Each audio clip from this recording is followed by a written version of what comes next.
नमस्कार दोस्तों, आपका स्वागत है सरकारी एकेडमी के ऑफिशियल यूट्यूब चैनल पर। इन्फोर्समेंट कांस्टेबल का आज हमारा मॉक टेस्ट 8 है, जिसमें 150 क्वेश्चन हम करने वाले हैं, जो आपके एग्ज़ाम के लिए बहुत ज़्यादा उपयोगी होने वाले हैं। तो हम पहले क्वेश्चन की तरफ बढ़ते हैं। हमारा पहला क्वेश्चन है, क्वेश्चन नंबर 1 है, क्या निम्न में से किस राज्य के लिए उत्तर प्रदेश परिवहन निगम द्वारा बस संचालित नहीं की जाती है? तो किस राज्य के लिए यूपी से बस नहीं जाती है? तो हैदराबाद के लिए नहीं जाती। दिल्ली, हरियाणा, चंडीगढ़ के लिए यूपी से बस की सुविधा जो है वो उपलब्ध है। Question number 2, rail diesel engine बनाने की फैक्ट्री उत्तर प्रदेश में कहाँ स्थित है? तो ये है मंडुआडीह, वाराणसी में।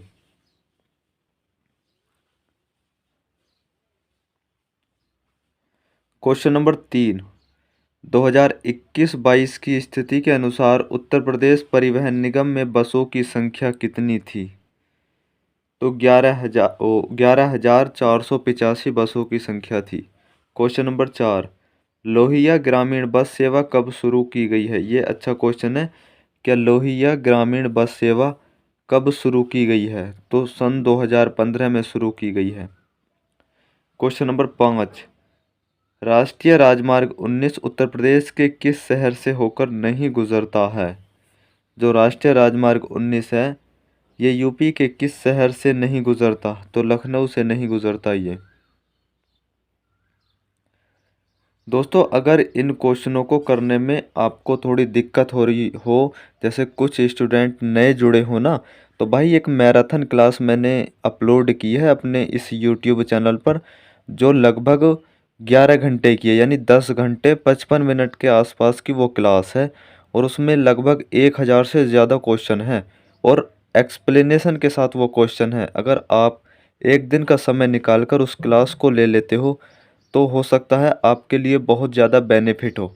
और ये जितने भी क्वेश्चन मॉक टेस्ट में हैं, ये 95% क्वेश्चन बिल्कुल उस मैराथन से ही मिलेंगे, क्योंकि वो मैराथन में एक्सप्लेन भी किया गया है, अच्छे से चीज़ें आपके समझ में आ जाएंगी। क्वेश्चन नंबर 6, यमुना या ताज एक्सप्रेसवे का निर्माणकर्ता कौन सा समूह है? यानी जो यमुना एक्सप्रेसवे है वो किसने बनाया है? तो जेपी समूह ने। अब देखो, जैसे ये क्वेश्चन था यमुना एक्सप्रेसवे या ताज एक्सप्रेसवे, तो मैंने मैराथन क्लास में अच्छे से इसके बारे में एक्सप्लेन किया है। यानी यमुना एक्सप्रेसवे कहाँ से कहाँ तक जाता है, इसका अन्य नाम क्या है, इसकी दूरी क्या है, और इसका निर्माण किसने करवाया है, निर्माण इसका कब हुआ है, सारी चीज़ें आपको मैराथन क्लास में मिल जाएंगी। अगर आप उसे मैराथन को करने के बाद में मॉक टेस्ट की तरफ आते हो तो सभी क्वेश्चनों के आंसर कर जाओगे। क्वेश्चन नंबर 7, उत्तर प्रदेश में डिफेंस इंडस्ट्रियल कॉरिडोर का शिलान्यास कब किया गया था? तो ये किया गया था फरवरी 2019 में।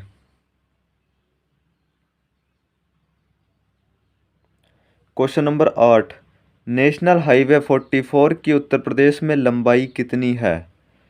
तो नेशनल हाईवे 44 की यूपी में लंबाई की बात करी जाए तो वो 269.10 किलोमीटर, तो हम इसे याद कर सकते हैं 270 किलोमीटर, क्योंकि चीज़ें आप अप्रोक्सीमेट में मान के याद किया करो, पॉइंटों में चीज़ें अगर दी हुई हुआ करें तो, क्योंकि पॉइंटों में चीज़ें याद करना थोड़ा टफ हो जाता है।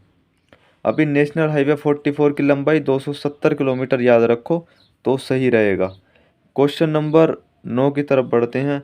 नेशनल हाईवे 709 ए कि उत्तर प्रदेश में कुल लंबाई कितनी है? तो 141 किलोमीटर है।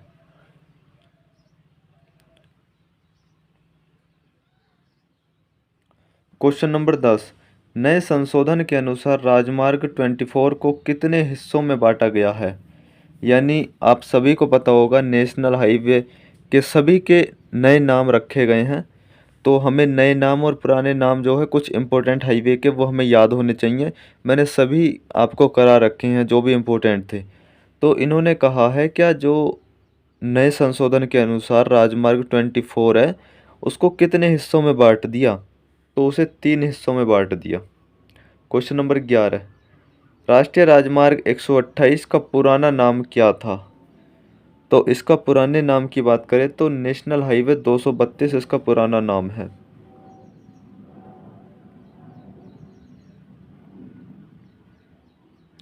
क्वेश्चन नंबर 12, राष्ट्रीय राजमार्ग 730 की उत्तर प्रदेश में कुल लंबाई कितनी है? राष्ट्रीय राजमार्ग 730 की यूपी में कुल लंबाई कितनी है? तो 568 किलोमीटर है। नेक्स्ट क्वेश्चन की तरफ बढ़ते हैं हम। हमारा क्वेश्चन नंबर 13 क्या है?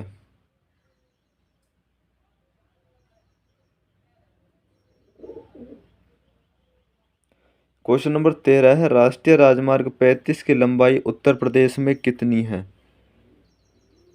तो इसका सही आंसर है 629.20 किलोमीटर। तो याद कर सकते हैं 630 किलोमीटर। राष्ट्रीय राजमार्ग 35 की लंबाई कितनी है? तो 630 किलोमीटर। क्वेश्चन नंबर 14, एमडीआर का पूर्ण रूप क्या है? एमडीआर का पूर्ण रूप इन्होंने पूछा है। तो सही आंसर हो जाएगा प्रमुख जिला सड़कें।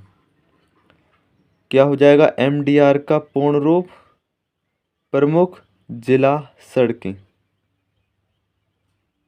क्वेश्चन नंबर 15,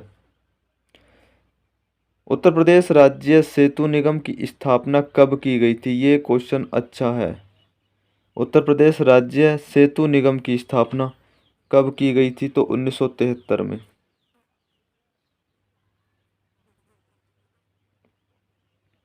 क्वेश्चन नंबर 16, सड़कों के दोनों तरफ पेड़ लगाने के लिए खर्च किसके कोष से किया जाता है? अगर सड़कों के दोनों तरफ पेड़ लगाने हैं तो वो जो खर्च है वो किसके कोष से किया जाएगा? केंद्र सरकार के कोष से, राज्य सरकार के कोष से, या पंचायत द्वारा, या बी और सी द्वारा? तो सही आंसर हो जाएगा राज्य सरकार के कोष से और पंचायत द्वारा। ऑप्शन नंबर डी हमारा करेक्ट हो जाएगा, बी और सी दोनों। क्वेश्चन नंबर 17, 12वीं पंचवर्षीय योजना में कितनी बसों को निगम में शामिल किया गया था? तो 12वीं पंचवर्षीय योजना की बात करें तो 4866 बसों को निगम में शामिल किया गया था 12वीं पंचवर्षीय योजना के तहत।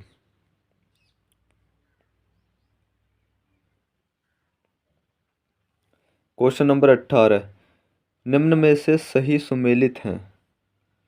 यहाँ पर एक तरफ क्षेत्र दे रखा है, दूसरी तरफ डिपो की संख्या दे रखी है। तो सही सुमेलित वाला इन्होंने पूछा है यहाँ पर। तो यानी 3 इसमें गलत हैं। सॉरी दोस्तों, इसमें क्या है? सही सुमेलित है। यहाँ पर हमें मिलान करना होगा। क्या प्रयागराज में कितने डिपो हैं, आजमगढ़ में कितने डिपो हैं, कानपुर में कितने डिपो हैं और झांसी में कितने डिपो हैं? तो अगर प्रयागराज की बात करें तो प्रयागराज में 2 डिपो नहीं है। प्रयागराज में जो डिपो हैं, प्रयागराज में हैं 8 डिपो। और जी आजमगढ़ की बात कर लेते हैं तो प्रयागराज में 8 डिपो हो गए और आजमगढ़ की बात करें तो आजमगढ़ में तो दोस्तों 7 ही डिपो हैं। कानपुर की बात करें, कानपुर में 6 हैं और झांसी में 2। यानी कि प्रयागराज में 8, आजमगढ़ में 7, कानपुर में 6 और झांसी में 2। तो मिलान कर लेते हैं। यानी पहले का तीसरा कौन से विकल्प में? पहले का तीसरा ए में भी दे रखा है, बी में भी दे रखा है। दूसरे का दूसरा तो इन दोनों में सेम है। उसके बाद कानपुर में 6 है तो तीसरे का चौथा। तो ऑप्शन नंबर बी हमारा सही हो जाएगा। अगर आपको मतलब यहाँ पर 2 डिपो भी पता होगी ना ऐसे क्वेश्चन को करने में, तो भी आप कर जाओगे। और ये मिलान वाले जो क्वेश्चन होते हैं इन्हें तभी कर पाओगे जब आपको थोड़ा बहुत पता होगा क्वेश्चन के बारे में। अगर भाई आपको बिल्कुल नहीं पता ना क्वेश्चन के बारे में तो फिर ये ज़्यादा टफ हो जाते हैं, क्योंकि फिर इंसान किस चीज़ का सहारा लेता है? क्या एलिमिनेट करने की कोशिश करता है ऑप्शन को। तो वहाँ पर देखो कुछ भी हो सकता है। गलत क्वेश्चन के ज़्यादा चांस होते हैं कि आप गलत ही आंसर बताओगे। बाकी थोड़ी बहुत नॉलेज होती है तब आप सही कर सकते हो इन मिलान वाले क्वेश्चनों को। क्वेश्चन नंबर 19 की बात कर लेते हैं। तो मोटर वाहन अधिनियम 1988 तथा मोटर नियमावली 1989 में निम्न में से कौन से कर आरोपण का प्रावधान किया गया था? देखिए मोटरयान अधिनियम जो आया था वो 1988 में हुआ था, पर ये जो लागू हुआ था ये 1989 से हुआ था लागू, राइट। तो इन्होंने यही क्वेश्चन पूछा कि कर आरोपण का प्रावधान किया गया था, कौन कौन से कर आरोपण का प्रावधान किया गया था।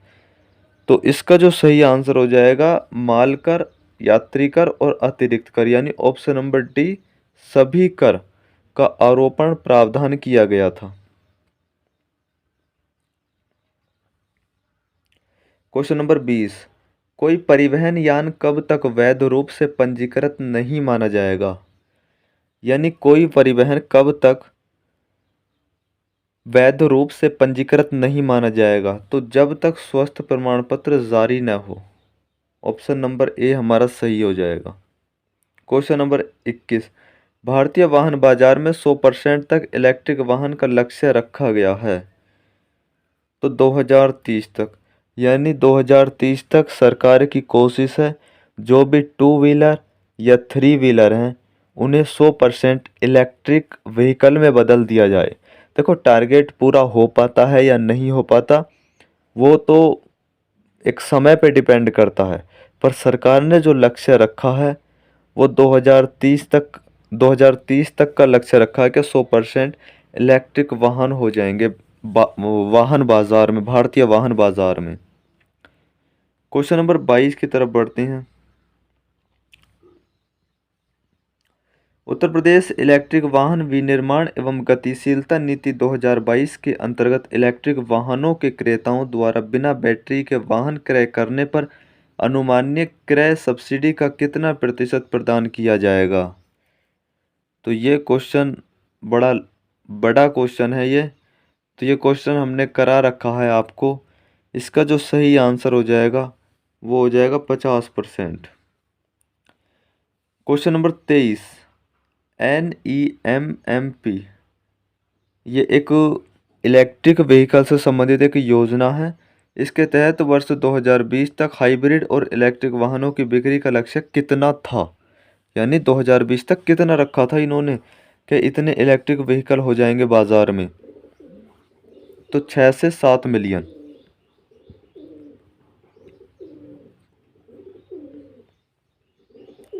क्वेश्चन नंबर 24, इलेक्ट्रिक वाहन से लाभ क्या क्या होते हैं। तो इलेक्ट्रिक वाहन से क्या क्या लाभ होते हैं हम सभी को पता है।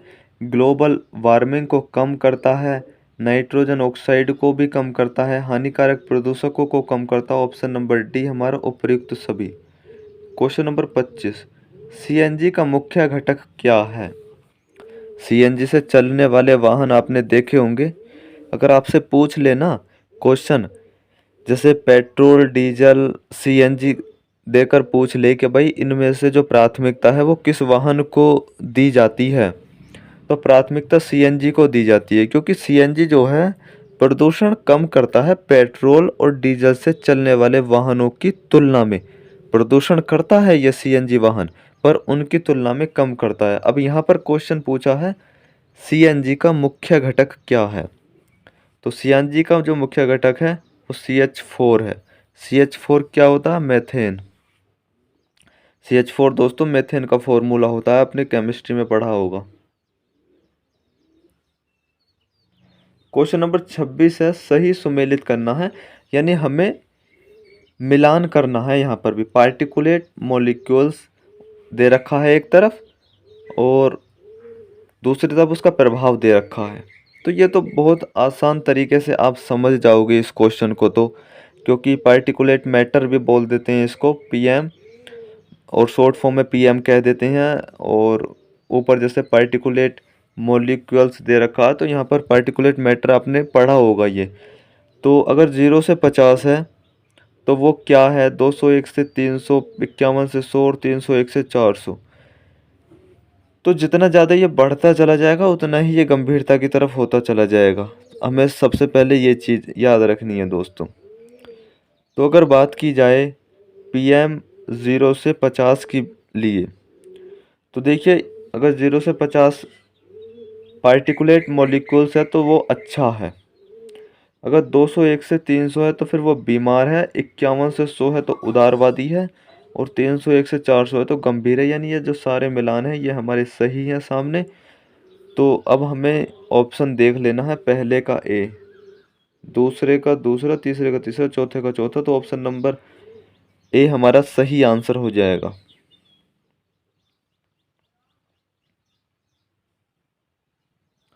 क्वेश्चन नंबर 27, वायु या रोकथाम और प्रदूषण नियंत्रण अधिनियम कब लागू किया गया था? जो भी ये अधिनियम है ये सभी अधिनियम मैंने करा रखे हैं और यहाँ से क्वेश्चन डेफिनेटली देखने को मिलेगा आपको, और ये होने ज़रूर चाहिए हमारे याद। वायु प्रदूषण अधिनियम, ध्वनि प्रदूषण अधिनियम,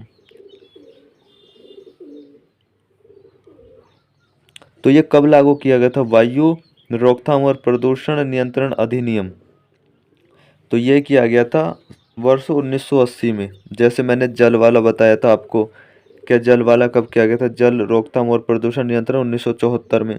ये मिलान करने को भी आपको देखने को मिल सकता है, एक जल प्रदूषण दे देगा, वायु प्रदूषण, इस तरीके से मिलान करने को भी चीज़ें आ सकती हैं।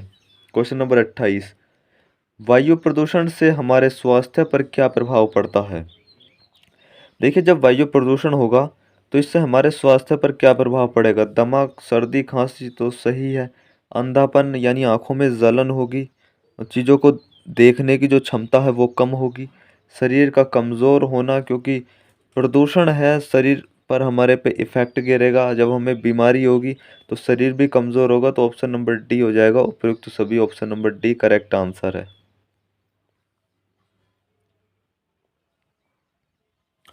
क्वेश्चन नंबर 29, वाहनों में पेट्रोल के जलने से निम्न धातु वायु को प्रदूषित करती है।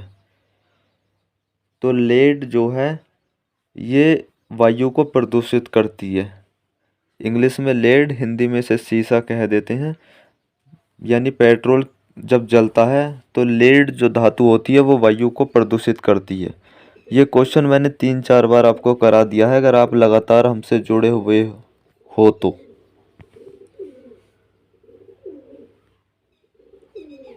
क्वेश्चन नंबर 30, किस घटना ने भारत में बहुत से पर्यावरणीय कानून बनाने की प्रेरणा प्रदान की? यानी किस घटना ने भारत में बहुत से पर्यावरणीय कानून बनाने की प्रेरणा प्रदान की? तो भोपाल त्रासदी। आपको पता होगा भोपाल त्रासदी जो हुई थी उसमें कितने लोगों की जान गई थी? यानी वो एक बाम फैक्ट्री थी, जब मतलब गैस का रिसाव उसका हो गया तो बहुत लोगों की जान चली गई थी।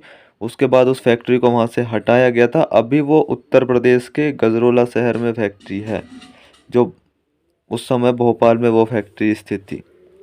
तो इस त्रासदी से लोगों ने प्रेरणा ली कि ज़्यादा से ज़्यादा हमें पर्यावरण पर काम करना चाहिए और पर्यावरण पर कानून बनाने की ज़रूरत है।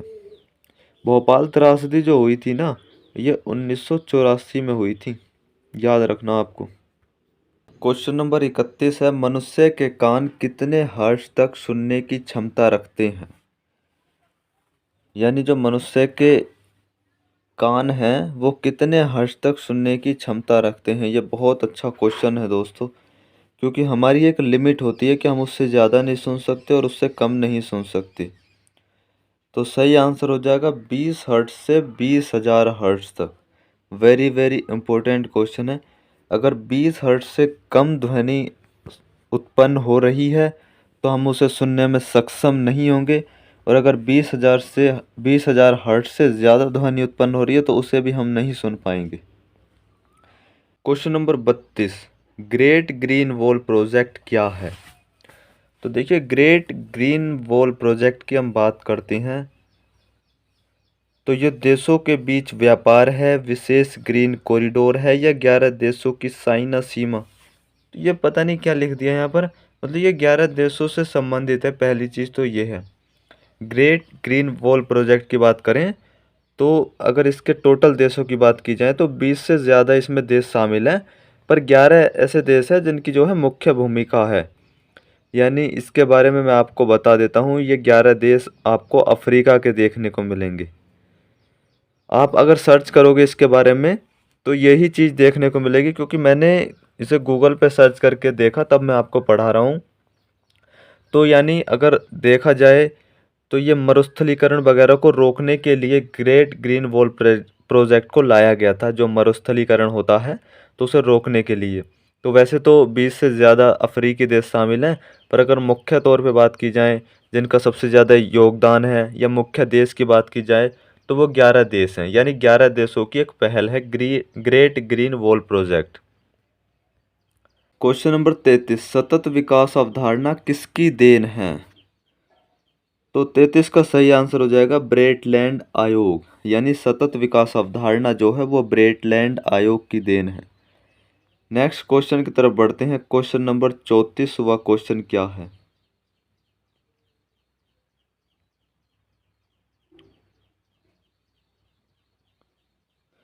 क्वेश्चन नंबर 34 है, वाहन स्क्रैप पॉलिसी 2023 के फायदे क्या क्या हैं? तो पुराने वाहन स्क्रैप कर दिए जाने से नए वाहनों की मांग बढ़ेगी, तो सही है ये ऑप्शन। नए वाहन पुराने वाहनों से ज़्यादा सुरक्षित होंगे, तो ये भी सही है। तीसरा भी सही है, ऑप्शन डी हमारा करेक्ट हो जाएगा, क्योंकि दो ऑप्शन सही हैं तो इसका मतलब उपयुक्त सभी हमारा सही हो जाएगा। मैंने आपको हर मॉक टेस्ट में बताता हूँ कि कहीं पर अगर उपयुक्त सभी लिखा हुआ आ जाए और क्वेश्चन को अटेम्प्ट करना हो और आपको पता ना हो तो उपयुक्त सभी को ही अटेम्प्ट करना। क्वेश्चन नंबर 35, प्रत्येक माइलस्टोन प्राप्त करने के बाद ministry of road transport and highway राज्य सरकार को कितना रुपये भुगतान करेगा? तो 300 करोड़ रुपए। क्वेश्चन नंबर 36, निम्नलिखित देशों में से सर्वाधिक ब्लैक कार्बन उत्सर्जित करने वाला देश कौन सा है? तो वो भारत है।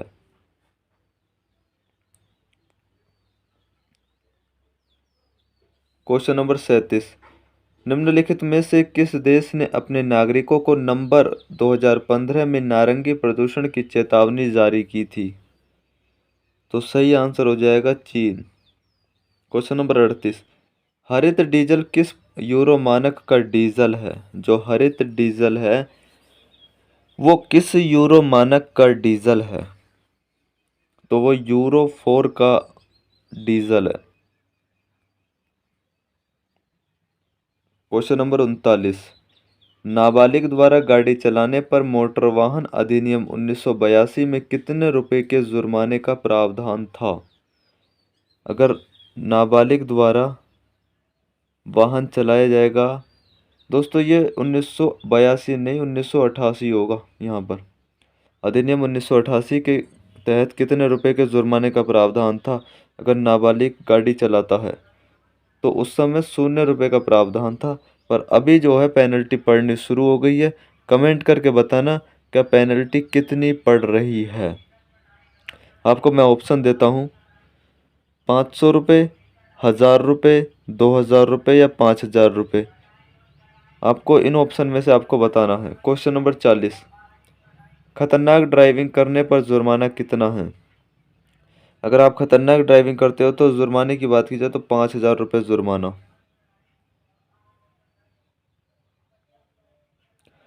क्वेश्चन नंबर 41, राज्य राजमार्ग का निर्माण तथा देखभाल का कार्य किया जाता है। तो राज्य राजमार्ग का निर्माण और देखभाल का कार्य कौन करता है? तो राज्य सरकारें करती हैं, राज्य सरकार।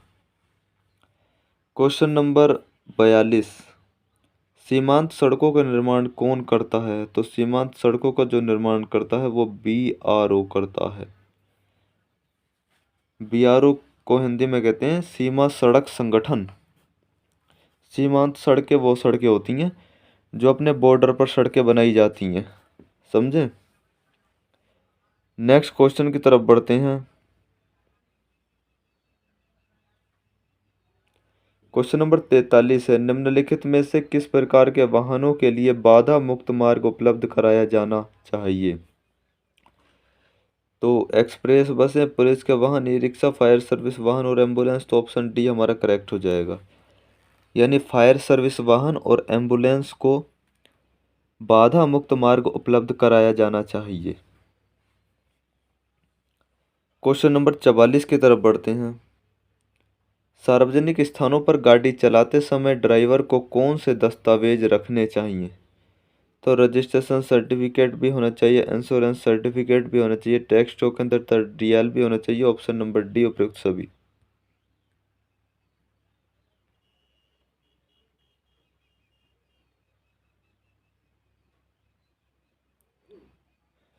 क्वेश्चन नंबर 45, फॉग लैंप का उपयोग कब किया जाना चाहिए?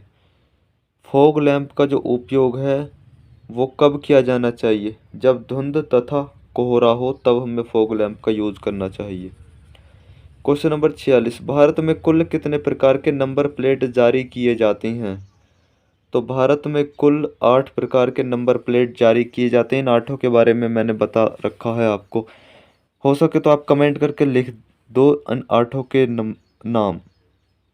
क्वेश्चन नंबर 47 है, निर्धारित गति सीमा को पार करने की अनुमति तब है जब खाली हो, उचित परिस्थितियों में, ओवरटेक करते समय, किसी भी परिस्थिति में नहीं। तो जो गति निर्धारित की जाती है सड़कों पर, उस निर्धारित गति से ऊपर आपको वाहन नहीं चलाने किसी भी परिस्थिति में, चाहे सड़क खाली हो या ओवरटेक कर रहे हो या कितनी भी उचित परिस्थिति हो। तो किसी भी परिस्थिति में आपको निर्धारित गति सीमा से ऊपर वाहन नहीं चलाना। क्वेश्चन नंबर 48, यदि आप एक मानव रहित रेलवे क्रॉसिंग के निकट आ रही हैं तो आपको क्या करना चाहिए? मानव रहित रेलवे क्रॉसिंग की बात है क्या? जहां मानव नहीं है, जहां व्यक्ति की ड्यूटी नहीं लग रही रेलवे फाटक पर, उसे जब आप क्रॉस कर रहे हो तो आपको क्रॉस कैसे करना चाहिए?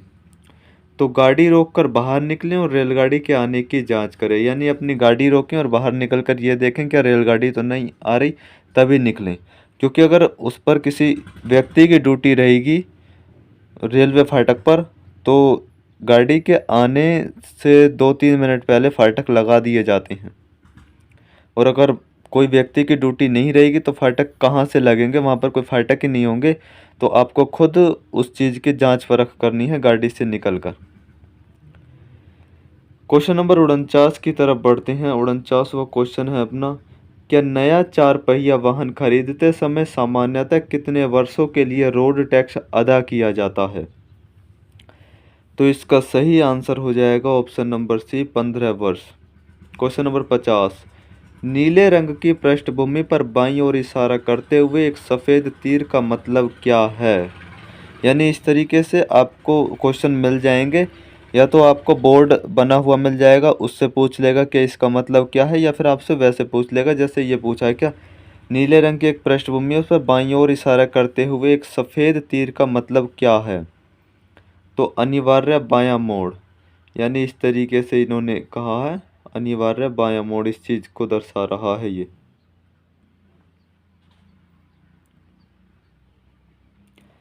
क्वेश्चन नंबर 51, यदि नेक व्यक्ति प्रत्यक्षदर्शी साक्षी बनता है तो अन्वेषण अधिकारी द्वारा उसका बयान किस भाषा में किया जाएगा? मतलब किस भाषा में उसका बयान लिया जाएगा, ये बात की है। अगर कोई नेक व्यक्ति प्रत्यक्षदर्शी साक्षी बनता है तो अब ये जो क्वेश्चन है ये कई बार मैंने करवा दिए। अब बार बार अगर मैं एक्सप्लेन करूँगा तो उसमें आपका समय ज़्यादा ख़राब होगा, क्लास लंबी हो जाएगी। अब मैं बार बार नहीं बताऊँगा इन चीज़ों को, नेक व्यक्ति कौन होता है, मैंने सारी चीज़ें आपको कई कई बार बता दी हैं। तो मैं अब सीधा आंसर की तरफ ही बढ़ूँगा ताकि कम समय में हमारी क्लास हो जाए, क्योंकि मेरा टारगेट यार 1 घंटे के आसपास का रहता है कि क्लास को फिनिश किया जाए 1 घंटे के आसपास। पर आज की क्लास मुझे उम्मीद है 1 घंटे से ऊपर जा सकती है। अभी ये क्वेश्चन 51वां हमने पढ़ लिया, तो सही आंसर हो जाएगा नेक व्यक्ति जो भाषा बोलने में सक्षम हो।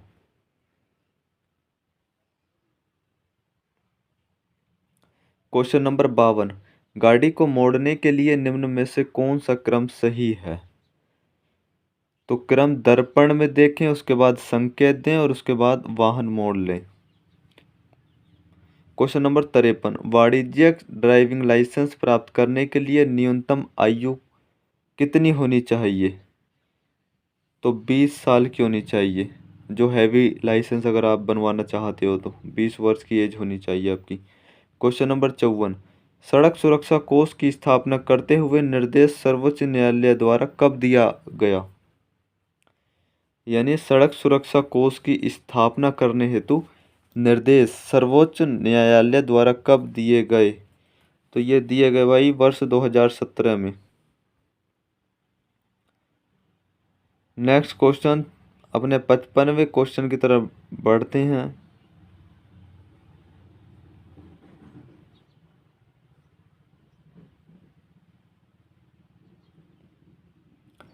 क्वेश्चन नंबर 55, किसी भी वाहन के दुर्घटनाग्रस्त होने की सूचना पुलिस को कब देनी चाहिए? तो 24 घंटे के भीतर, 12 घंटे के भीतर, 1 माह के भीतर, या कभी भी दिया जा सकता है? तो 24 घंटे के भीतर। क्वेश्चन नंबर 56, वाहन खड़ा किया जा सकता है होटल के सामने, अस्पताल के सामने, पार्किंग क्षेत्र में, हाईवे के जंक्शन पर? तो पार्किंग क्षेत्र में।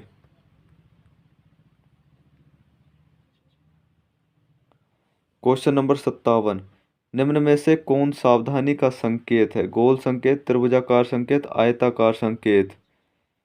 3 तरीके के संकेत होते हैं, तीनों तरीके के संकेत लिखे हुए हैं। गोल संकेत लिखा हुआ, त्रिभुजाकार, एक आयताकार या वर्गाकार।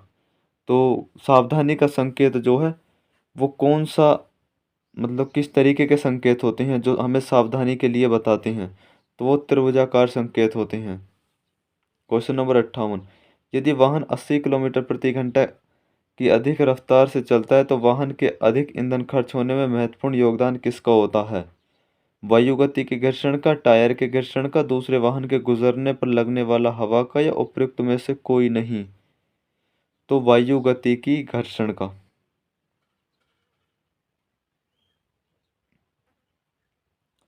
क्वेश्चन नंबर 59, ओवरटेक तब तक न करें। ओवरटेक हमें कब तक नहीं करना चाहिए अगर हम ओवरटेक करना चाहते हैं? तो सड़क आगे भी खाली होनी चाहिए, सड़क पीछे भी खाली होनी चाहिए, यानी जब तक आगे व पीछे दोनों ओर सड़क खाली न हो। ऑप्शन नंबर सी करेक्ट हो जाएगा। क्वेश्चन नंबर 60, इलेक्ट्रिक बसों के समक्ष चुनौतियां विद्यमान क्या क्या हैं? लागत संबंधी, सुरक्षा संबंधी, कोई नहीं, है ए और बी दोनों? तो ए और बी दोनों। ऑप्शन नंबर हमारा सी हो जाएगा राइट आंसर।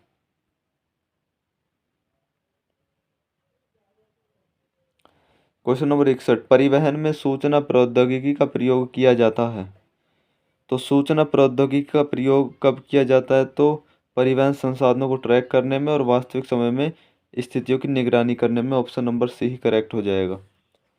क्वेश्चन नंबर 62, सारथी 2.0 एप्लीकेशन का कार्यान्वयन किस वर्ष किया गया था? तो जून 2011 में।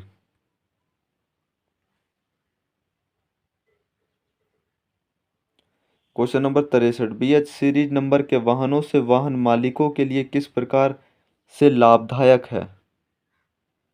तो समय सीमा की बाध्यता समाप्त होगी, सीरीज से भारत में भ्रमण कर सकते हैं, या कोई नहीं? यानी कि अगर BH सीरीज नंबर के आपके पास वाहन है तो आप क्या कर सकते हो? समय सीमा की बाध्यता समाप्त होगी और इस सीरीज में भारत से भ्रमण कर सकते हो। तो ऑप्शन नंबर डी, ए और बी दोनों। क्वेश्चन नंबर 64, BH सीरीज को पूरे देश में कब लागू किया गया था?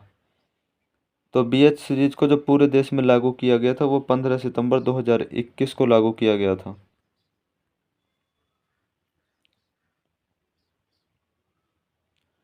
क्वेश्चन नंबर 65, उत्तर प्रदेश में HSRP नंबर प्लेट लागू किए जाने से क्या प्रभाव देखने को मिले हैं?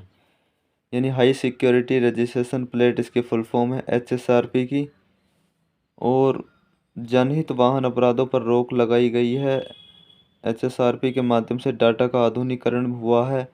सड़क संबंधी अपराधों में कमी हुई है। ऑप्शन नंबर डी करेक्ट हो जाएगा उपयुक्त सभी।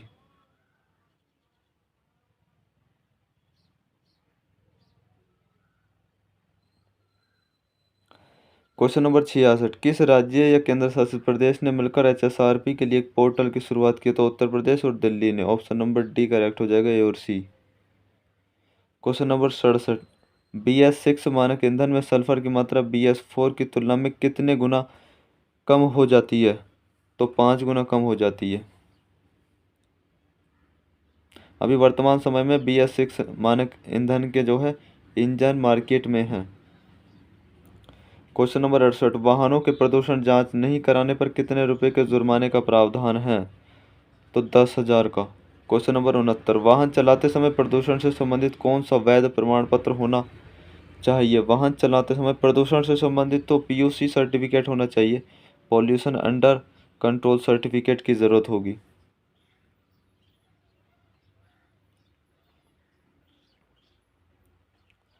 क्वेश्चन नंबर 70, किस प्रकार के वाहन चलाने के लिए ड्राइविंग लाइसेंस की आवश्यकता पड़ती है? परिवहन गाड़ी, 3 पहिया वाली गाड़ी, या गियर या बिना गियर वाली मोटरसाइकिल? यानी अगर बिना गियर वाली मोटरसाइकिल चलाओगे तो लाइसेंस की तो उसके लिए भी ज़रूरत पड़ेगी, पर उसके लिए एज का क्राइटेरिया अलग रखा गया है, यानी 16 वर्ष आपकी एज होनी चाहिए अगर विदाउट गियर आप मोटरसाइकिल चलाते हो तो ऑप्शन नंबर डी उपयुक्त सभी। क्वेश्चन नंबर 71, सड़कों पर यातायात बढ़ने का प्रमुख कारण क्या है? तो आर्थिक विकास है, तकनीकी उन्नति है, आवागमन की बढ़ती ज़रूरत है, ऑप्शन नंबर डी उपयुक्त सभी।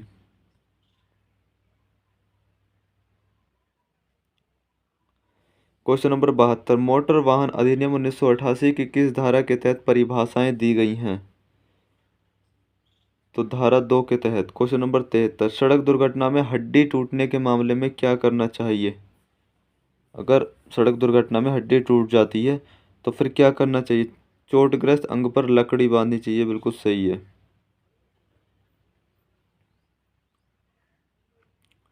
क्वेश्चन नंबर 74, ये यातायात चिन्ह दे रखा है, इस चिन्ह का अर्थ पूछ रहा है, तो इसका मतलब यही है, इधर कौन सा, इधर को मुड़ोगे आप, दाएं दाएं तरफ नहीं मुड़ना, आपको दाएं तरफ मुड़ना वर्जित है, तो दायां मोड़ निषिद्ध, ऑप्शन नंबर बी करेक्ट हो जाएगा। क्वेश्चन नंबर 75, 3.5 मीटर इस सड़क संकेत से तात्पर्य, यानी जो आपका वाहन है उसकी जो ऊंचाई है वो 3.5 मीटर से ज़्यादा नहीं होनी चाहिए। अगर 3.5 मीटर से ज़्यादा होगी तो आपके वाहन को दिक्कत हो सकती है, तो इस क्षेत्र से इससे अधिक ऊंचाई वाले वाहन नहीं जा सकते, तो ऑप्शन नंबर ए ही हमारा करेक्ट हो जाएगा।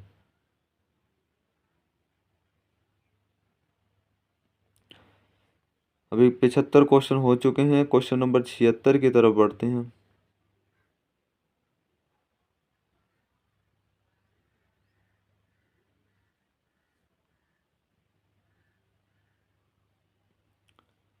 इसी यातायात संकेत का क्या अर्थ है? इसका यातायात का संकेत का यह अर्थ है, इधर से सड़क चौड़ी जा रही है, आगे चलकर सड़क जो टेढ़ी हो रही है, ये आप देख रहे होगे।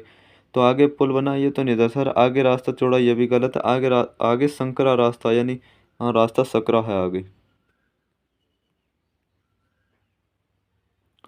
क्वेश्चन नंबर 77, मोटर वाहन या संशोधन अधिनियम 2019 में न्यूनतम मुआवजे को मृत्यु की स्थिति में कितने से बढ़ाकर कितना कर दिया गया है? तो 25,000 से 2 लाख रुपए कर दिए। क्वेश्चन नंबर 78, परिवहन सेवा में प्रयुक्त लाल रंग का अष्टभुज किसका संकेत करता है? परिवहन सेवा में प्रयुक्त जो मतलब लाल रंग में अष्टभुज होता है, आपने देखा होगा, इस तरीके से देखा होगा आपने, इस तरीके से, इस तरीके से, इस तरीके से, और ये जो है किसका संकेत करता है? जाने का, गति बढ़ाने का, रुकने का, या गति कम करने का? तो ये करता है रुकने का, क्योंकि ऐसे करके होता है ना, फिर उस पर स्टॉप लिखा हुआ होता है कुछ जगह, तो कुछ जगह नहीं भी होता, कुछ जगह नहीं होता, तो इसका मतलब लाल रंग से पुता हुआ होता है ये, तो इसका मतलब है रुकने का संकेत करता है। क्वेश्चन नंबर 79, सड़क दुर्घटनाओं के सामान्य कारण क्या है? तो बहुत तेज गति से वाहन चलाना, नशे में गाड़ी चलाना, ड्राइवर का ध्यान बांटने वाली चीजें, ऑप्शन नंबर डी उपयुक्त सभी।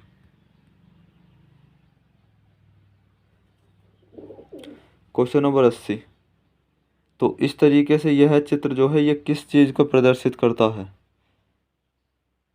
तो ये प्रदर्शित कर रहा है कि इस तरीके से आप रोड को क्रॉस कर सकते हो, यहाँ से रोड क्रॉस कर सकते हो।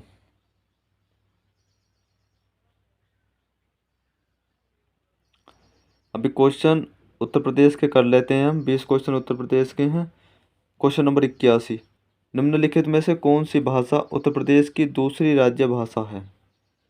तो दूसरी राज्य भाषा तो उर्दू है, जिसे 1989 में दूसरी राज्य भाषा का दर्जा मिला था। क्वेश्चन नंबर 82, 1991 से 2001 के दौरान उत्तर प्रदेश में साक्षर व्यक्तियों की प्रतिशत वृद्धि कितनी हुई थी? तो सही आंसर है 16.7%। क्वेश्चन नंबर 83, 2011 की जनगणना के अनुसार निम्नलिखित में से उत्तर प्रदेश के किस जिले की जनसंख्या सबसे अधिक थी? 2011 की जनगणना के अनुसार इन्होंने पूछा है, तो यूपी में कौन सा ऐसा जिला है जिसकी जनसंख्या सबसे ज़्यादा थी 2011 के अनुसार? तो वो प्रयागराज हो जाएगा। क्वेश्चन नंबर 84, लखनऊ योजना किस विकास से संबंधित है? तो लखनऊ योजना सड़कों के विकास से संबंधित है। लखनऊ योजना सड़कों के विकास से संबंधित है। क्वेश्चन नंबर 85, उत्तर प्रदेश में उर्दू को दूसरी राजभाषा घोषित किया गया था तो 1989 में। क्वेश्चन नंबर 86, उत्तर प्रदेश में कृषि विश्वविद्यालयों की संख्या कितनी है? तो 5 है। क्वेश्चन नंबर 87, निम्नलिखित जनजातियों में से किसकी संख्या उत्तर प्रदेश में सर्वाधिक है? यानी किन जनजातियों की संख्या यूपी में सर्वाधिक है? बनरावत, सहरिया, थारू या धुरिया? तो थारू जनजाति की जो जनसंख्या है या संख्या है वो यूपी में सर्वाधिक है। क्वेश्चन नंबर 88, राष्ट्रीय कवि मैथिली शरण गुप्त का जन्म उत्तर प्रदेश के किस जनपद में हुआ था? जो राष्ट्रीय कवि रहे हैं मैथिली शरण गुप्त, तो इनका जन्म झांसी में हुआ था।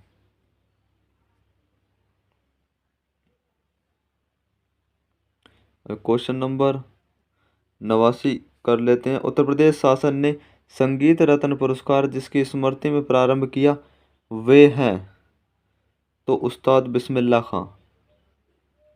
यानी संगीत रत्न पुरस्कार उस्ताद बिस्मिल्लाह खां की स्मृति में प्रारंभ किया था।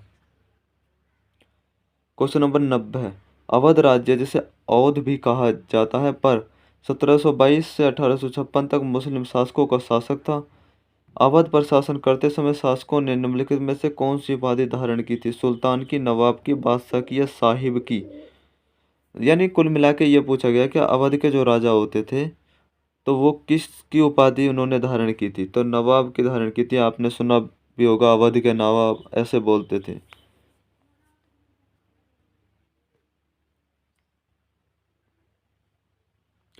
क्वेश्चन नंबर 91, मध्यकाल में उत्तर प्रदेश के किस जनपद को शिक्षा का केंद्र होने के कारण सिराज ए हिंद कहा जाता था? यानी मध्यकाल के दौरान यूपी के किस जनपद को शिक्षा का केंद्र होने के कारण सिराज ए हिंद कहा जाता था? तो वो जौनपुर को कहा जाता था। क्वेश्चन नंबर 92, उत्तर मध्य रेलवे का मुख्यालय अवस्थित है? उत्तर मध्य रेलवे का मुख्यालय कहाँ अवस्थित है? इलाहाबाद में। देखो मतलब हमारे यहाँ यूपी में दो ही जोन हैं, एक इलाहाबाद में और एक पड़ता है गोरखपुर में। पर हमें इन दोनों के बारे में अच्छे से जानकारी होनी चाहिए क्योंकि अगर पूछ लिया उसने क्वेश्चन तो बताना थोड़ा मुश्किल हो जाएगा। क्वेश्चन नंबर 93, सूची 1 को सूची 2 से सुमेलित कीजिए तथा सूचियों के नीचे दिए गए कूट से सही उत्तर चुनिए। जैसे उत्तर प्रदेश में नरोरा शक्ति केंद्र है, राजस्थान, कर्नाटक, गुजरात की बात कर लेते हैं अब। यानी उत्तर प्रदेश का तो नरोरा मैंने आपको बता भी रखा है। उसके बाद में गुजरात का भी मैंने आपको बता रखा है, काकरापार। और कर्नाटक की बात करें तो कर्नाटक का कौन सा हो सकता है? कर्नाटक का अभी पहले देखते हैं, यानी पहले का दूसरा किस किस ऑप्शन में दे रखा है। तो यहाँ से ही हमें जांच पड़ जाती है इस क्वेश्चन की। पहले का दूसरा जो है वो मात्र तीसरे ऑप्शन में दे रखा, तो यही हमारा सही हो जाएगा। और कर्नाटक जो होगा वो कैगा, राजस्थान जो रावत भाटा और उत्तर प्रदेश नरोरा, यानी ऑप्शन नंबर सी हमारा करेक्ट हो जाएगा।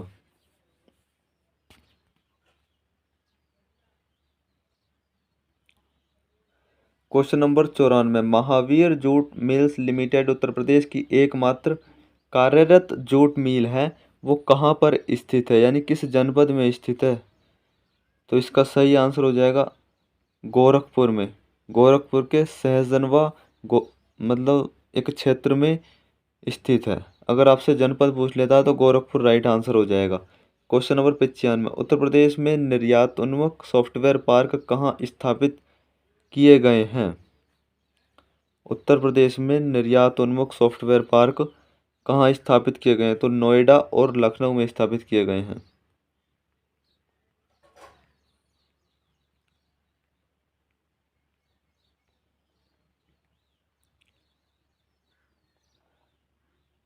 क्वेश्चन नंबर 96, सूची 1 का सूची 2 से मिलान करना है। यहाँ पर औद्योगिक संस्थान दे रखे हैं, दूसरी तरफ नगर दे रखे हैं। जैसे ट्रांसफार्मर फैक्ट्री तो झांसी से संबंधित है। कृत्रिम अंग निर्माण निगम, इंडियन टेलीफोन इंडस्ट्री और उर्वरक कारखाना, तो इनको अगर हम मिलाने की कोशिश करते हैं तो दोस्तों हमारा जो सही आंसर होगा, यानी इंडियन टेलीफोन इंडस्ट्री रायबरेली हो जाएगा। ट्रांसफार्मर फैक्ट्री तो मैंने बताई झांसी, कृत्रिम अंग निर्माण कानपुर और उर्वरक कारखाना जो होगा वो फूलपुर होगा। तो ऑप्शन नंबर सी हमारा करेक्ट हो जाएगा।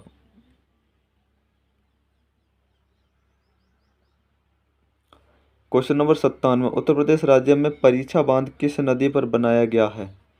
परीक्षा बांध यूपी की किस नदी पर बनाया गया है? तो बेतवा नदी पर। क्वेश्चन नंबर 98, उत्तर प्रदेश में रानी लक्ष्मीबाई बांध परियोजना निर्मित है, ये किस नदी पर स्थित है? तो बेतवा नदी पर।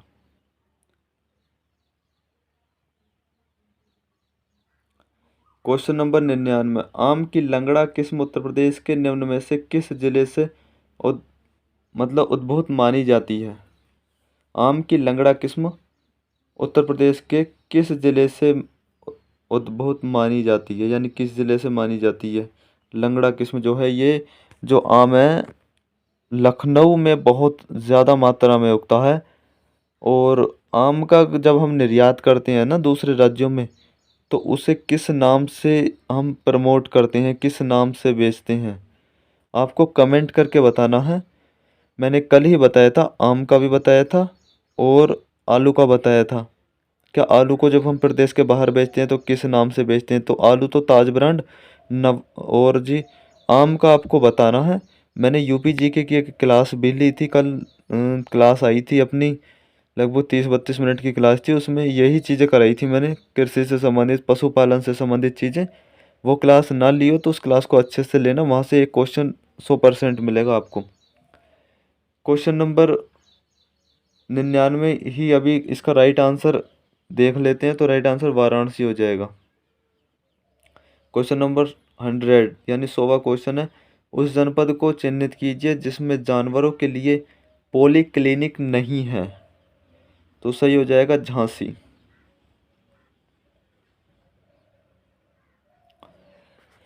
दोस्तों हमारे 100 क्वेश्चन हो चुके हैं। अब बात कर लेते हैं हम कंप्यूटर के अपने 50 क्वेश्चनों के बारे में, जो हमें क्वालिफाई करने के लिए बहुत ज़्यादा महत्वपूर्ण योगदान करने वाले हैं। यानी हमें कंप्यूटर में भी स्कोर करना पड़ेगा, हमें कंप्यूटर में भी 33% स्कोर लाना पड़ेगा। 50 में से 17 क्वेश्चन हमें काट पीट कर करने पड़ेंगे। तो अब ये 50 क्वेश्चन हम कर लेते हैं। टेंशन मत लेना कंप्यूटर की, कंप्यूटर में आपका बेड़ा पार हो जाएगा, बस आप क्लास को देखते रहना। अभी question number 1, power point slide विषय का परिचय देता है और संपूर्ण प्रेजेंटेशन के लिए एक टोन सेट करता है, तो टाइटल स्लाइड विषय का परिचय देता है। क्वेश्चन नंबर 2, वह पोर्ट जो डिजिटल उपकरणों में से डेटा स्थानांतरण के लिए एक प्रोटोकॉल है, किस रूप में जाना जाता है? तो यूएसबी पोर्ट के रूप में। ये क्वेश्चन मैं जल्दी जल्दी आपको करा देता हूँ क्योंकि समय बहुत ज़्यादा हो गया क्लास का। Question number 3, Microsoft Excel worksheet का डिफ़ॉल्ट ओरिएंटेशन क्या होता है? तो पोर्ट्रेट होता है। क्वेश्चन नंबर 4, कौन सा डिवाइस कंप्यूटर सिस्टम को प्रोसेसिंग के लिए सूचना भेजता है? तो इनपुट भेजता है। क्वेश्चन नंबर 5, HTTPS किससे संबंधित है? तो इस पर बेसिकली इन्होंने फुल फॉर्म पूछी है, तो hyper text transfer protocol secure. अगर एस हटा दो तो इतनी फुल फॉर्म बन जाएगी इसकी, हाइपर टेक्स्ट ट्रांसफ़र प्रोटोकॉल, और एस इन्होंने लगा दिया। जब एस लगा देते हैं तो इसकी फुल फॉर्म हो जाती है hyper text transfer protocol secure.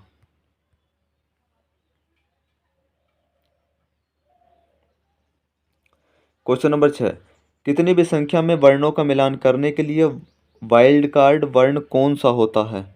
तो एस्टरिस्क का चिन्ह होता है। क्वेश्चन नंबर 7, निम्नलिखित में से कौन सा प्रिंटर एक एक शीट के बजाय निरंतर पेपर का उपयोग कर सकता है? तो वो डॉट मैट्रिक्स प्रिंटर होता है।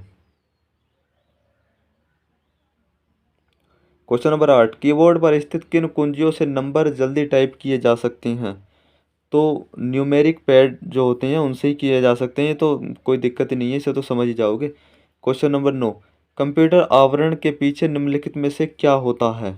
कंप्यूटर आवरण के पीछे निम्नलिखित में से क्या होता है? तो वो होता है पैरेलल या प्रिंटर पोर्ट।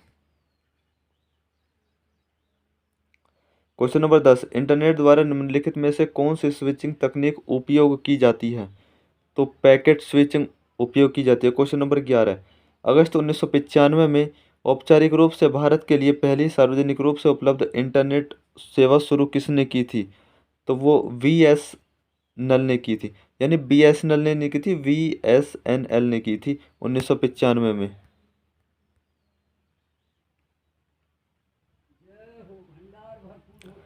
क्वेश्चन नंबर 12, वह नेटवर्क जिसका प्रयोग किसी बिल्डिंग में लैन कंप्यूटर को एक दूसरे से कनेक्ट करने के लिए किया जाता है उसे क्या कहते हैं? तो उसे कहते हैं इंट्रानेट। क्वेश्चन नंबर 13, गूगल है एक, गूगल क्या है? सर्च इंजन है, RDBMS सॉफ्टवेयर है, मल्टीमीडिया सॉफ्टवेयर है, इनमें से कोई नहीं। तो सर्च इंजन है गूगल। गूगल का तो आप खूब इस्तेमाल करते होगे, गूगल का खूब आपने यूज़ किया होगा। क्वेश्चन नंबर 14, निम्नलिखित में से किसे इंटरनेट का प्रवेश द्वार या गेटवे माना जाता है? मतलब इंटरनेट की दुनिया में आप बढ़ना चाहोगे तो सबसे पहले आप मतलब आपको क्या किस चीज़ का सामना करना पड़ेगा? तो सही आंसर हो जाएगा browser. Question number 15, applet computing के संदर्भ में क्या सही है? तो जावा एप्लीकेशन सही है। नेक्स्ट क्वेश्चन, क्वेश्चन नंबर 16 की तरफ बढ़ते हैं।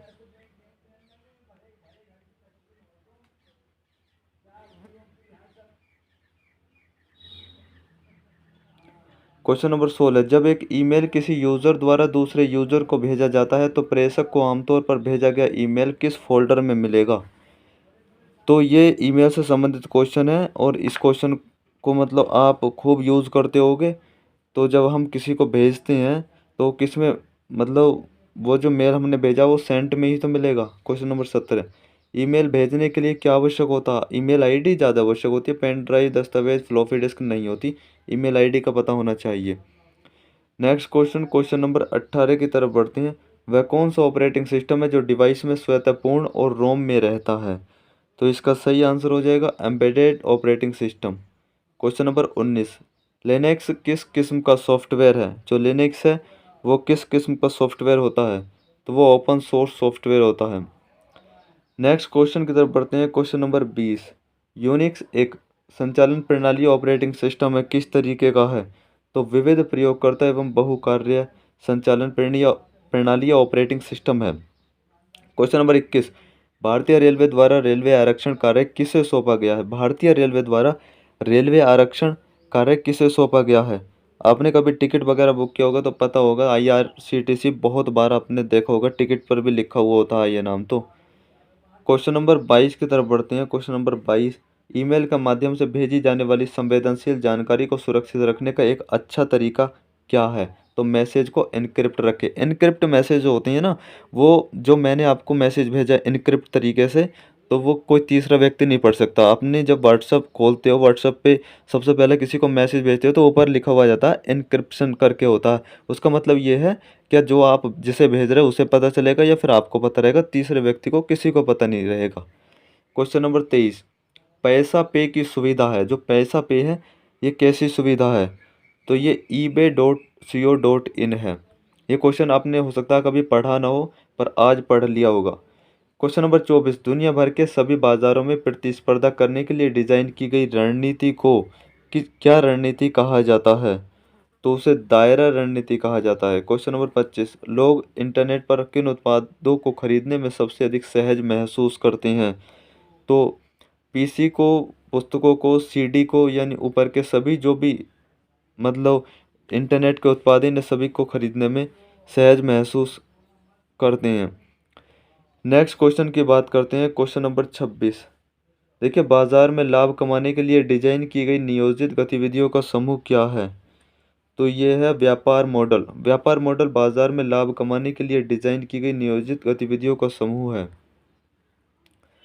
नेक्स्ट क्वेश्चन की तरफ बढ़ते हैं। क्वेश्चन नंबर 27, निम्नलिखित में से किसे कंप्यूटर सिस्टम नेटवर्क या उनसे जुड़ी जानकारी को चुराने, जासूसी करने, क्षति पहुंचाने या नष्ट करने के प्रयास के रूप में परिभाषित किया गया है? तो साइबर हमला। क्वेश्चन नंबर 28, वाईफाई हैकिंग की प्रक्रिया में आमतौर पर निम्नलिखित में से किसका उपयोग किया जाता है? अगर आप किसी वाईफाई को हैक करना चाहते हो तो आप किस चीज़ का यूज़ करोगे? तो एयर क्रैक एनजी का यूज़ करना होगा। क्वेश्चन नंबर 29, साइबर सुरक्षा का निम्नलिखित में से कौन सा सिद्धांत यह प्रतिबंधित करता है कि जब भी कोई वस्तु या विषय बनाया जाता है तो विशेषाधिकार कैसे शुरू किए जाते हैं? तो फेल सेफ डिफ़ॉल्ट के तरीके से शुरू किए जाते हैं। नेक्स्ट क्वेश्चन, क्वेश्चन नंबर 30 की तरफ बढ़ते हैं। आर्टिफिशियल इंटेलिजेंस एजेंट का कार्य क्या होता है? तो किसी कार्रवाई के लिए सिद्धांत अनुक्रम की मैपिंग आर्टिफिशियल इंटेलिजेंस एआई को कहते हैं। एआई से समझ सकते हो, एआई से 2-3 क्वेश्चन भी मिलेंगे आपको वहाँ। क्वेश्चन नंबर 31, निम्नलिखित में से कौन सी आर्टिफिशियल इंटेलिजेंस के लिए आमतौर पर इस्तेमाल की जाने वाली प्रोग्रामिंग भाषा नहीं है? तो पर्ल। जावा पढ़ी होगी, प्रलोग और LISP ये भी आपने सुनी होगी, पर पर्ल कोई लैंग्वेज नहीं है, प्रोग्रामिंग भाषा नहीं है। नेक्स्ट क्वेश्चन, क्वेश्चन नंबर 32 की तरफ बढ़ते हैं। चेहरा पहचान प्रणाली किस प्रकार के दृष्टिकोण पर आधारित है? तो अप्लाइड एआई दृष्टिकोण पर आधारित है। नेक्स्ट क्वेश्चन की तरफ बढ़ते हैं। क्वेश्चन नंबर 33, निम्नलिखित में से किस मशीन को मनुष्यों से इनपुट की आवश्यकता होती है लेकिन आउटपुट की व्याख्या स्वयं कर सकती हैं? तो वो है AI system. Question number 34, artificial intelligence का क्या नाम है जो मशीनों को मानव अंतर्ज्ञान की नकल करने वाली चतुराई से अस्पष्ट जानकारी को संभालने की अनुमति देती हैं? तो यह है फर्जी लॉजिक। क्वेश्चन नंबर 35, निम्नलिखित में से कौन डुप्लीकेट डेटा बिंदुओं को हटाकर डेटा सेट के आकार को कम करने की एक तकनीक है?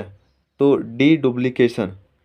क्वेश्चन नंबर 36, निम्नलिखित में से कौन सा डेटा बिंदुओं के बीच समानता का माप है? हम इसके ऑप्शन देख लेते हैं एक बार।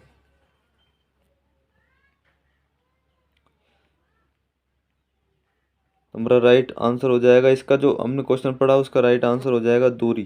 क्वेश्चन नंबर 37, निम्नलिखित में से कौन प्रतिगमन के लिए एक सामान्य मशीन लर्निंग एल्गोरिदम है? तो वो है linear regression. Next question, question number 38 की तरफ बढ़ते हैं।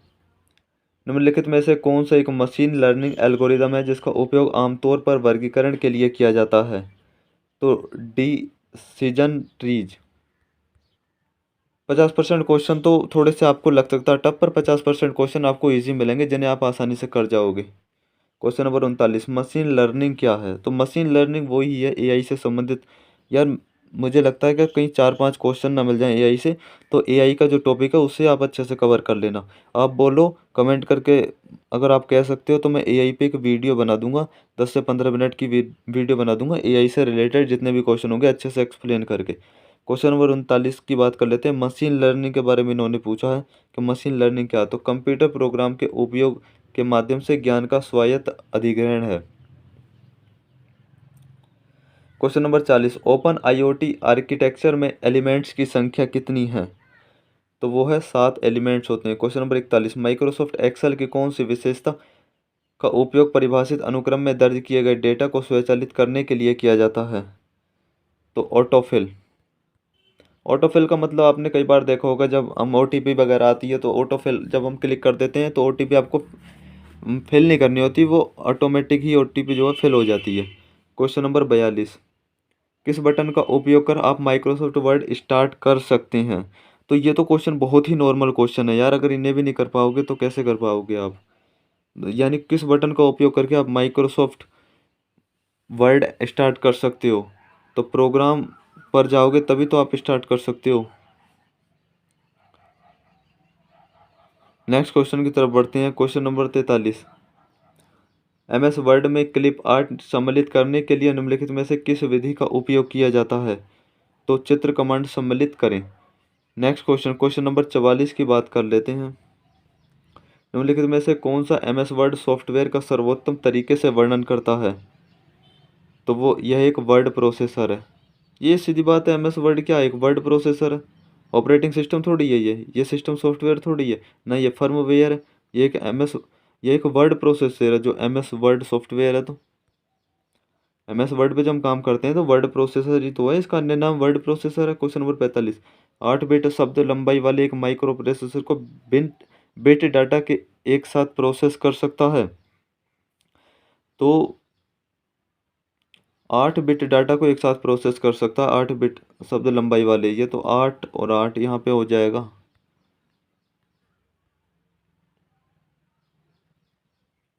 क्वेश्चन नंबर 46, निम्न में से कौन सा एक प्रकार का पर्सनल कंप्यूटर नहीं है? तो पर्सनल कंप्यूटर क्या होता है? जो तुम्हारे खुद के यूज़ के लिए हो। तो डेस्कटॉप होता है, पॉमटॉप भी होता है, लैपटॉप भी होता है, पर मेन फ्रेम कंप्यूटर नहीं होते, क्योंकि मेन फ्रेम बड़े कंप्यूटर होते हैं। क्वेश्चन नंबर 47, निम्नलिखित में से किसका मोबाइल सिस्टम में प्रमुख महत्व है? तो भाई डेटा सुरक्षा का महत्व सबसे ज़्यादा इम्पोर्टेंट है, यानी हमें सबसे ज़्यादा ज़रूरत पड़ती है कि हमारा डेटा जो है सुरक्षित रह सके। क्वेश्चन नंबर 48, प्रोलॉग स्रोत फाइलों का एक्सटेंशन क्या है? प्रोलॉग स्रोत फाइलों का एक्सटेंशन की अगर बात कर लेते हैं तो 48वें का जो सही आंसर हमारा हो जाएगा तो वो है .pl, यानी फाइलों के एक्सटेंशन पूछ लेते हैं। एक्सेल का पूछ सकता है, MS वर्ड का पूछ सकता है, जैसे एक्सेल का .xls हो सकता है, डॉट, और उसका जो वर्ड प्रोसेसर मैंने बताया था MS वर्ड का .docx हो जाएगा। इस तरीके से आपसे एक्सटेंशन पूछ सकता है। एक्सटेंशन का ये फ़ायदा रहता है, अभी कोई फाइल पड़ी है मेरे कंप्यूटर में तो मैं उस पर ये देख के पहचान दूंगा कि फाइल ये मतलब MS वर्ड की है, एक्सेल की है, या पावर पॉइंट में मैंने कुछ स्लाइड वगैरह बनाई है, तो मैं देखते ही पहचान जाऊंगा। एक्सटेंशन का ये यूज़ होता है। Next question, question number 49, USB 2.0 तकनीक का रो थ्रूपुट क्या है? तो 480 MB/सेकेंड। नेक्स्ट क्वेश्चन, क्वेश्चन नंबर 50 की तरफ बढ़ते हैं। हमारा 50वां क्वेश्चन क्या है? कंप्यूटिंग सेवाएं जैसे डाटा स्टोरेज सर्वर और इंटरनेट पर डेटाबेस के वितरण को किस रूप में जाना जाता है? तो वो क्लाउड कंप्यूटिंग के रूप में जाना जाता है। दोस्तों क्वेश्चन हमारे हो चुके हैं 150 क्वेश्चन। आपको कमेंट कैसे लगे कमेंट करके ज़रूर बताना, और कुछ डाउट रहता हो तो पूछ सकते हो कमेंट के माध्यम से। और भाई DM करके भी आप इंस्टाग्राम पर पूछ सकते हो, सरकारी एकेडमी ऑफिशियल के नाम से मैंने अपना यूट्यूब ओ सॉरी इंस्टाग्राम हैंडल बनाया है, तो वहाँ पर भी आप अगर मैसेज करके पूछ सकते हो तो वहाँ पर ज़रूर रिप्लाई मिल जाएगा। बाकी अगर कमेंट में जाओ तो कमेंट में पूछ सकते हो। क्लास आपको अच्छी लगी हो तो उस चीज़ को अप्रिशिएट किया करो, अगर थोड़ी कमी लगती हो तो उसे बताया करो। कोशिश करेंगे कि नेक्स्ट टाइम क्लास को सुधारी जाए, और आपके एग्ज़ाम में ज़्यादा से ज़्यादा भूमिका इन मॉक टेस्ट की, और जो मैंने पहले प्रैक्टिस सेट कराए हैं, और जो मैराथन क्लास पढ़ी है यूट्यूब पर, इनकी बहुत ज़्यादा उपयोगिता आपके एग्ज़ाम में होने वाली है। धन्यवाद।